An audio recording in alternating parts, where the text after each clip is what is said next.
Here is how to return a damaged item on Jumia for a refund.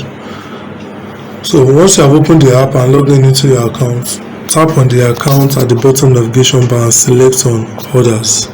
So once you have tapped orders, then you click on the order you want to return.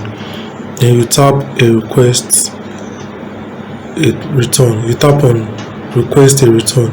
So you select the item quantity, set the return reason to damaged or defective, and type a short description of the damage.